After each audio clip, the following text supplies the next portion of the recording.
Today we have the 2019 Skoda Octavia. This vehicle has done just over 78,000 miles.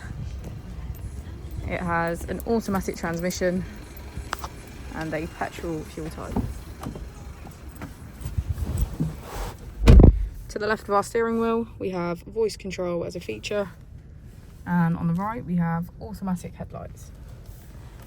Moving on to our screen, we can access radio, media, smartphone integration and voice control. On the right we have navigation, Apple and Android CarPlay, our vehicle settings and menu. If we put the vehicle into reverse, we can see that it comes with front and rear parking sensors. Just below our screen we have our dual zone climate control,